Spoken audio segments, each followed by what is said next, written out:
It was one of the issues that fueled the Occupy Wall Street movement, income inequality. The haves in society seeming to be getting even further ahead, while the have-nots getting even less.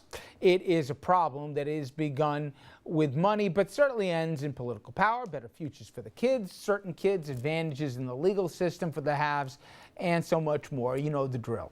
Well, this week, a group of 40 mayors from across America, and among them New York's Bill de Blasio, who rose to power and I argue won on the strength of the Tale of Two Cities campaign, they released a new report that put hard numbers to those feelings of inequality. Give you as a point of reference, in 1975, the top 20% of earners in America took home 43% of all the money. By contrast, the bottom 20% took home just over 4%. Now let's go to 2012. The top end increased their haul to now more than 51% of all income, while the have-nots, they got even less, and they're at about 3% as we speak. Now this week, the mayor's group dedicated itself to reversing the trend. Their goal, build a new urban agenda focused on trying to deal with inequality. The mayors also pledged to take action to help, but their efforts will meet resistance, particularly from House Republicans, among them GOP budget guru Paul Ryan, who described one of the most needed tools to protect those when we're talking about both minimum wage and also housing assistance on the social safety net as a hammock. And that a hammock that lulls able-bodied people to live lives of dependency and complacency, draining them of their will and their incentive to make the most of their lives. And for more on this issue, we bring in Jim Diffley, who I spoke with earlier today. Jim, an economist at IHS Global Insight, a worldwide information company, preparing that report for the mayors on the report on inequality. You know, one of the things that comes out of this report that confirms what a lot of people thought was that the gap is getting much bigger between those in the top end of the income spectrum versus not just the bottom end, but the middle class as well. But you go into this report, this has been going on for a while. Give a frame of reference 40 years ago to today, just how much that gap has widened. That's right. It has been going on for a while. You know, it's been in the press and the news recently, in recent years.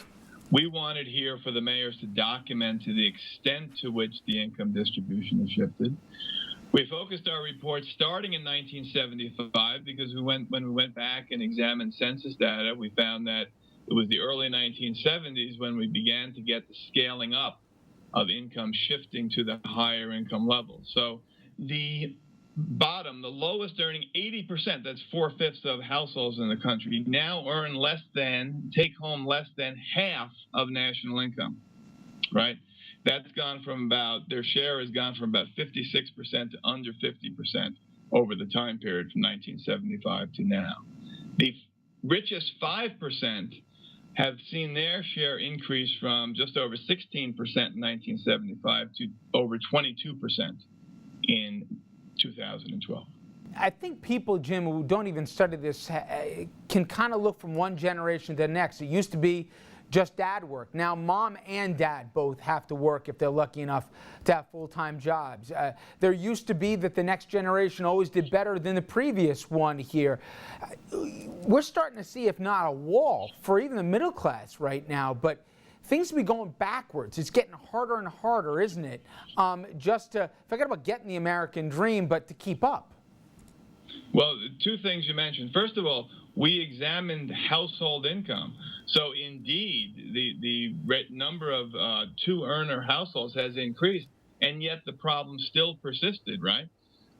So it's a very important point. Median incomes have been stagnant for a long time. The economy has grown, but in the middle of the income distribution, there's been very little gains. And that's what you're referring to when you talk about, I think, the subsequent generation always doing better than the previous generation, sons and daughters doing better than their parents. And that's definitely slowed over the last couple of generations here in the U.S. Talk about home ownership and how that's such an important metric here in terms of people getting ahead or conversely falling behind. Okay, home ownership and the move to extensive home ownership was a big part of the bubble economy of the 2000s and the recession and recovery. You know, we're changing our thoughts on what home ownership means to households.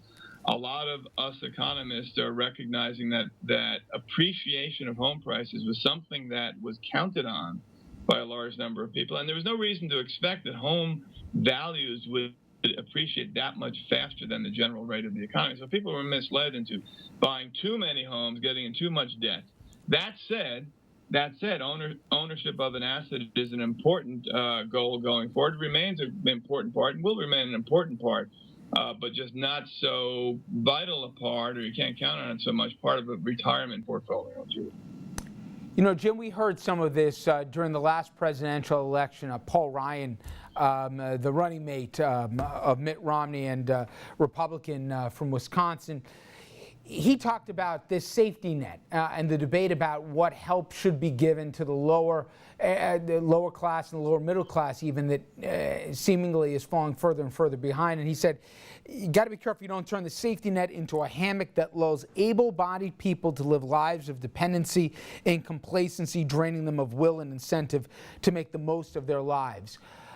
How much of that is real versus rhetoric here? Have you found here that most people would rather sit home and eat Cheetos here, or that it's just harder to get ahead to be part of a middle class that at least a lot of people aspired to be when they were growing up? There's no question that it's harder to get ahead. There's no question that the wage distribution, the earnings potential has turned against people with lower skills, without advanced degrees, et cetera. You know, we economists always look at incentives, and we always recognize that, you know, government assistance can be a disincentive to work. But I think, in all fairness to Mr. Ryan, he greatly overstates the extent to which that's true. Jim, I really appreciate a couple again. Thank you so much. My pleasure. Trust me, we'll be coming back to this issue in the very near future. But when we come back, body cameras for cops. They've helped curb police misconduct in other states, some argue, but would it work in New York City? Why public advocate Letitia James is calling for just that.